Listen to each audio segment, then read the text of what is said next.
Hello everyone and welcome to this great moment in chess history where you will also be taking a part in it as you will be solving some great pause the video moments. Faustino Oro from Argentina has become the youngest ever international master, breaking the record of the previous holder Abhimanyu Mishra, and is now well, he achieved it at the age of 10 years, 8 months, and 16 days. And how he did it? Well, of course, he had to win his third international master norm, and he did it in this fine event where he finished undefeated out of the 9 games that he played. He won 4 games and drew 5. And I will show you a game from round 1 where he faces a grandmaster, Hipolito Asis Gargatagli, and the game is just incredible. Gargatagli really plays an incredible game, and Faustino has one little chance to defeat his opponent, and he manages to do it. First he finds a crack in the armor, and then the one little mistake in time trouble allows him to take the full win. But it's I mean, the game had to be played so precisely, you guys will not believe that. Well, we're not talking about a grandmaster here, but someone who is just achieving his international master title at the age of, like I said, 10 years, 8 months, and 16 days. So let's check it out. Faustino with white opens with pawn to d4. We have knight to f6, and this is, I believe, the second time I'm featuring him on the channel. Previous video was where he defeated Magnus Carlsen in a Title Tuesday game. If you haven't seen it, first link in the description below. It's quite a game. No wonder they call him the Messi of chess. We have knight f6, pawn to c4, pawn to e6, knight to c3, and bishop to b4. Okay, it's the Nimzo-Indian defense, and they will go all out with their theory knowledge in this one. Queen to c2, with the classical variation. We have pawn to d5, the so-called Noah variation. C captures, e captures, and bishop to g5. Pawn to h6, we have bishop to h4, and castles kingside. e3, and pawn to c5. We have d captures and c5, and bishop to e6. All been played before. Nothing new here. They're just blitzing this out. You can see that, okay, Faustino is pretty much blitzing it out. You can see that he started with an hour and 30 minutes on the clock. He's actually up on the clock, hour and 32 minutes. His opponent is spending some time. We have knight to f3, knight b to d7, and now knight to d4, putting pressure on the bishop here. So bishop captures on c5 and bishop to d3. We have bishop captures on d4. Now we're still in known territory, and it is a fairly known game where this was played. But bishop captures on d4 took some 23 minutes for Hipolito to play, and he's already down to 47 minutes on the clock, whereas Faustino still blitzing out all of his moves. E captures on d4 and queen to b6, putting pressure on the d4 pawn and defending the d4 pawn with a tactic, queen to d2. Now, of course, if the pawn is captured, just a nice bishop h7 check, and you've blundered your queen. So, of course, you're not going to play that. Now, there is a known game that reached this position, and between none other than Hikaru Nakamura and Magnus Carlsen. Here Magnus played knight to e4, and it's in fact the top move recommended by the engine, even though Hikaru defeated Magnus in that game. It was in the New Chess Classic in 2021, but here we have king to h8, deviating from this game and avoiding the trick just by moving the king to a dark square, so bishop to h7 check is no longer a problem. And it is now, as of move 14, that we have a completely new game. So, okay, bishop to e2, defending the pawn now. Bishop to f5. Hipolito says, all right, you've moved your bishop from this diagonal. Now I will assume this diagonal. Perhaps rook is coming to e8 if you do not castle. Pawn to f3 first, taking care of the knight, so you can't use these squares, and also preparing bishop f2 to defend the d4 pawn this way. Rook f to d8, and now castles kingside. We have rook a to c8 and rook a to c1. So both sides have pretty much finished development. Now it's merely a matter of improving the position of your pieces. Queen to a5, not allowing the knight to move as the queen on d2 is undefended, and Faustino just plays rook f to d1. Pawn to a6, preparing pawn to b5, and bishop to f1.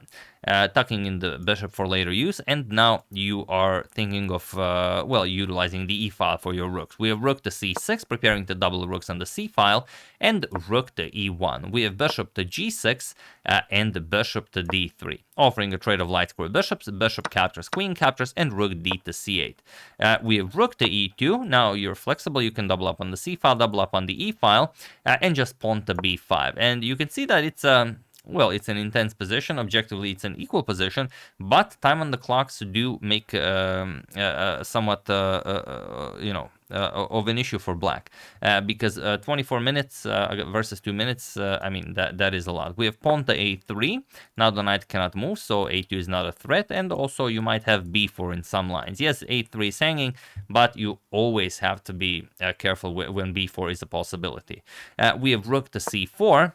Just grabbing more space, controlling more squares, and putting pressure on that d4 pawn. Rook c to e1, doubling up on the e file. And you have to be careful. There could be some back rank issues now. Queen covering h7, the rooks are doubled on the e file. You have to be very careful here. And what I find amazing about this position is that here Hipolito plays the absolute top move recommended by the engine. No doubt you guys know what it is. It, of course, is pawn to b4. And Faustino counters it brilliantly. You can even pause the video if you can really see what he played. It's such a nice little variation that you will be very, very happy with yourself if you become a part of Faustino's journey towards becoming the youngest ever international master. Have at it. Feel free to pause the video and try to find the only way to seize initiative for white while I give you a couple of seconds.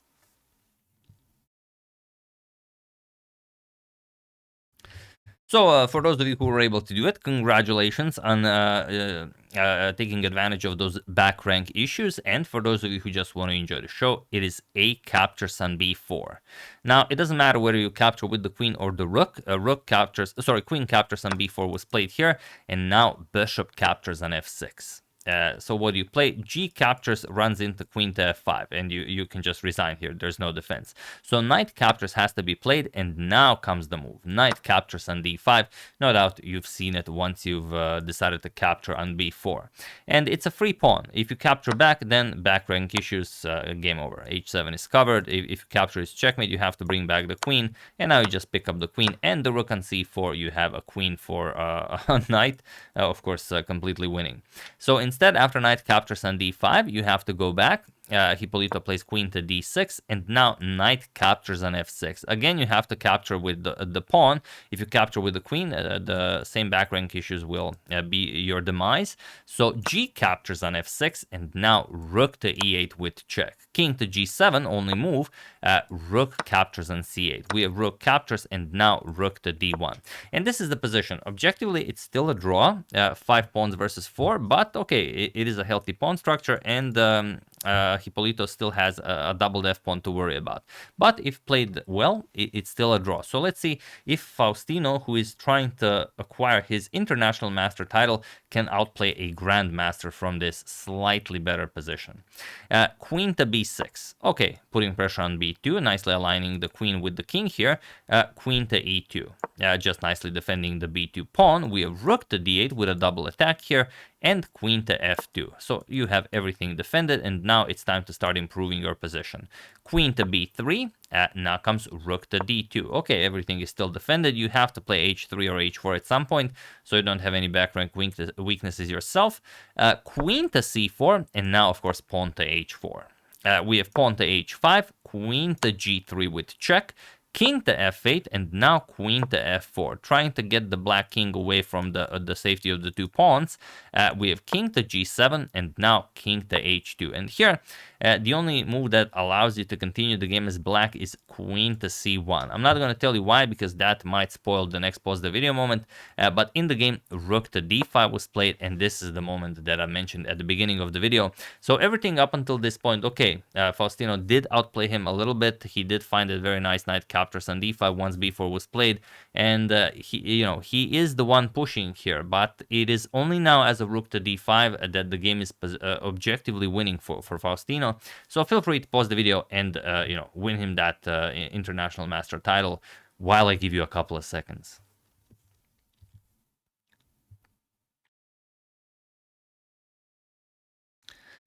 So for those of you who were able to do it, congratulations, as you too are now also the youngest international master. Of course you're not, but you definitely helped out. And for those of you who just want to enjoy the show, it is pawn to g4. I know you guys were looking at why is pawn to b4 winning. It's not always pawn to b4. It's pawn to g4. But yeah, the problem is let's see what happens if we just ignore this. Let's play pawn to a5. okay, we want to push the pawn. Well, you're going to capture here, and now you opened up the g file, and that's a big problem. For example, rook captures on h5, you play rook to g2 with check, and okay, now you have to move the king away from the defense of the pawn. Let's say king h7, queen captures on f6, there's no defense against checkmate. You have one little check here. Once f4 is played, that's it. No more checks, or rather, no more useful checks. There are always checks. But yeah, you resign here in face of, imminent doom. So after g4, h captures on g4 was played. Queen captures on g4. Of course, if you play f captures, you again close your only path towards the black king. So queen captures on g4 must be played. King to f8, and now queen to f4. Again, you have to be very precise. You want to push the king away from the safety of the two pawns so the rook can also join the attack. King to e7, also defending the pawn on f6. King to g2. We have rook to e5. Other moves may be a little bit more resilient, but they're still losing. Rook to e5 is very nice because if you capture, you lose the queen. However, there is one move that now again allows you to become the youngest ever international master. Feel free to pause the video and try to find this move. Yes, this time it is the b pawn. It most certainly is the b pawn, and that is not pawn to b4, it is pawn to b3. You force the black queen away from x-raying the white queen, and there's not much you can do. If you capture, of course, then it's a free rook, and if you play queen to b4, which was played in the game, now your rook gets a chance to attack the black king. Rook to c2.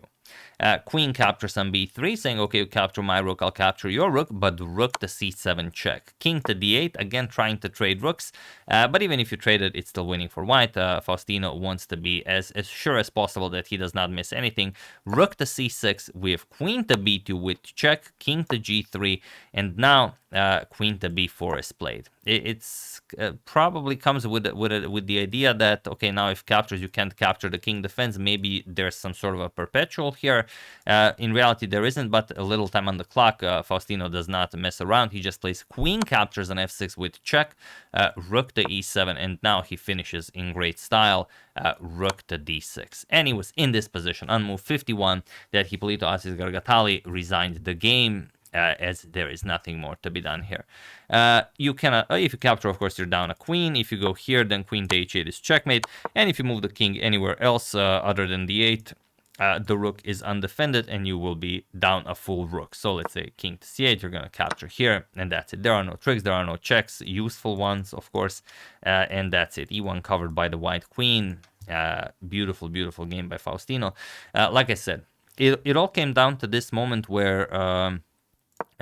well, maybe even before this, but yeah, before the top move recommended by the engine, and then he finds this nice maneuver to win a pawn, and then it's still a draw, it's still a draw, it's still a draw, and then this rook to d5.